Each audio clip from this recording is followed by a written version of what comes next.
You're asleep in your shelter when Ash starts growling, low and afraid. Ash won't stop pawing at the entrance, desperate to get outside. Something in his small body knows before your body does. The ground under your sleeping mat is wet, and it wasn't wet an hour ago. No flood app buzzes on your wrist. No siren cuts through the dark. No weather report warned you this morning at breakfast. Somewhere close, another family is already awake, listening the same way you are. Just a sound in the night that shouldn't be there. Water moving where there was none. If even one of your ancestors had frozen 10 seconds too long, you might never have existed. Because this happened again and again for tens of thousands of years. It has drowned camps, swallowed coastlines, and rewritten entire family trees before.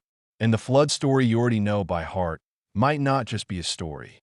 It might be a memory, because somehow every single time just enough people got out. This is knock. Most nights end in nothing happening at all. Tonight is not most nights. Every instinct your body still uses when water rises fast. Knock's body used it first. Long before Knock has a word for flood, Knock has ears and eyes on the animals. Deer don't wait to check a forecast. Neither do birds, and neither tonight does Ash. When every animal in camp runs the same direction, that direction is the only vote that matters. Ash was the first to move, pulling at Knock's sleeve before the water was even visible. Rivers near camp tend to rise fastest in the hour before dawn, when everyone is tired. One shout, and the whole camp is awake within seconds. You today, a phone alert wakes you in seconds too. The tool changed. The panic didn't. There's no time to grab everything. Only what you can carry while running. Even Ash carries something in his mouth. The small work bone he sleeps beside every night. Dried meat, tools, fire-starting kits. Weeks of careful work gone in one rising night. By morning, the fire pit where you cooked breakfast yesterday is simply gone, underwater. Some mornings, the only proof the camp existed at all is one footprint in drying mud. But some floods don't roar. Some floods just never stop. About 14,700 years ago, the ice sheets locking up half the world's water finally began to let go. Sea levels climbed as fast as 6 centimeters a year, a shoreline retreating within a single lifetime. Imagine the beach where you played as a child sliding underwater a little more every single year. By the time the ice finally stopped melting, total sea levels had climbed more than 120 meters. That's roughly the height of a 35-story building, added to the ocean over thousands of years. Grandparents told grandchildren exactly where the good hunting grounds used to be before the sea took them. Whole fishing spots and even burial grounds had to be remembered and slowly, painfully let go. Then, your ancestors watched the map of their world redrawn year after year without ever leaving home. You today, check a weather app and expect tomorrow to look like today. They never could. No scuba gear, no waterproof map, just memory and a lot of walking uphill. Between Britain and mainland Europe, there used to be no sea at all. Archaeologists call it Doggerland, a vast low country of rivers, marshes, and hunting grounds. In 1931, a fishing trawler called the Colinda dragged up a barbed antler harpoon from the seabed. It had rested on the drowned floor of Doggerland for roughly 14,000 years, waiting to be found. Today, researchers map thousands of square kilometers of that drowned landscape using sonar and seismic surveys. Rivers, hills, and forests are all still down there, a whole country hidden beneath the waves. Some of that vanished country now lies more than 30 meters below the waves. Tens of thousands of people once called that vanished country home. Then, entire hunting territories your ancestors knew by heart simply stopped existing. Every trail marker, every meeting place, existed only in memory once the water came. You today, you might lose a favorite coffee shop to a new building. They lost the ground itself. And then, one day, the slow flood suddenly got fast. About 8,150 years ago, a landslide off the coast of Norway, roughly the size of Iceland, collapsed into the sea. It was one of the largest landslides ever recorded on the planet, above or below the sea. The slide displaced roughly 3,200 cubic kilometers of seabed sediment, one of the largest ever measured. Geologist Stein Bondevik found tsunami deposits so tall they set records for the whole North Atlantic. The wave crossed the open sea in hours and struck the last high ground of Doggerland. For the people still living there, it must have looked like the end of the world. Some low ridges of Doggerland vanished under that wave in minutes, never to reappear. But here's the part almost nobody expects. In 2020, archaeologist Vince Gaffney's team found the tsunami alone probably didn't finish Doggerland off. Large parts of that coastline likely survived the wave, only to be swallowed slowly by the rising sea. It's a reminder that disaster stories don't always end the way the loudest moment suggests. Then, the monster wave wasn't the real killer.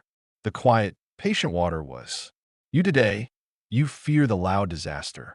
Ancient humans learned to fear the slow one even more. Not every ending was a retreat. Some people built their way through it. Off the Isle of Wight in England, divers found ancient flint tools in 1999. The discovery started with something almost funny, a lobster dragging tools out of its burrow. The site, called Bouldnor Cliff, now sits 11 meters underwater and is about 8,000 years old. Archaeologist Gary Momber's team found split oak timbers unlike anything else from that era. Splitting oak like that takes real skill, steady hands, sharp tools, and time nobody could spare. The timbers suggest people may have been building boats as the water rose around them. It's the earliest hint anywhere in Britain that people were adapting to water, not just running from it. In 2015, researchers even reported wheat DNA at the site, though other scientists still debate if it's reliable. While their coastline disappeared beneath them, they were learning to float on top of it. Quick question, while we're here, have you ever watched water rise faster than you expected? Tell me below. Then, losing your land meant learning an entirely new way to live. Today, losing Wi-Fi for an hour can feel like a small crisis. A little perspective helps. Somewhere, an ancient knock is probably unimpressed by how dramatic we get over spilled coffee. Some researchers have gone even further with a much bigger and more debated idea. In 1997, geologists William Ryan and Walter Pittman proposed the Black Sea was once a smaller freshwater lake. They argued it flooded catastrophically when the rising Mediterranean finally broke through. If they're right, entire settlements may have vanished under rising water in a matter of weeks. Ryan later revised his own estimate from about 7,600 years ago to roughly 8,800 years ago. Not everyone agrees. Many scientists argue the flooding happened gradually, and the debate is still open today. Good science means staying honest about what we don't know yet, and this is still being worked out. But the idea stuck because flood stories from Gilgamesh to Noah show up in cultures with no contact at all. It's a hypothesis, not a proven fact, but it points at something real. Humans have been telling flood stories for a very, very long time. And here's the wildest part. Some of those stories weren't legend at all. They were data. In 2016, researchers Patrick Nunn and Nicholas Reed studied Aboriginal Australian stories about coastlines that no longer exist. These aren't written records. They're spoken stories, carried carefully across hundreds of generations by word of mouth. Story after story matched the coastline exactly as it looked more than 7,000 years ago. Some researchers believe a few of those accounts may stretch back even further, closer to 10,000 years. That's the coastline from before the sea rose and swallowed a whole. That's not one generation remembering. That's roughly 300 generations passing the same warning down. Passed down almost word for word, protected carefully enough to survive that long. In many communities, elders were responsible for keeping every detail exact, almost like living archives. Long before satellites, before writing, before maps, the first flood warning system on Earth was a story. No ink, no stone tablets, just careful memory, treated like something precious enough to protect. Told carefully enough to survive 7,000 years. And it worked long enough for you to exist. It worked long enough for you to be sitting here, listening to another one. So, how did ancient humans actually survive a flood? They listened to the animals before the water ever arrived. They adapted and built, even as the ground disappeared beneath their feet. And they turned the worst night of their lives into a story precise enough to protect their descendants. Every warning system you trust today, sirens, satellites, apps, started as something simpler, someone caring enough to tell the truth. You have satellites, sirens, and evacuation apps. They had each other in a story that refused to be forgotten. That's worth remembering the next time a story from someone older feels a little old-fashioned. Same human, different world. Tell me in the comments, what's the oldest story your own family still tells? Next time, we follow Knock somewhere just as dangerous and just as human.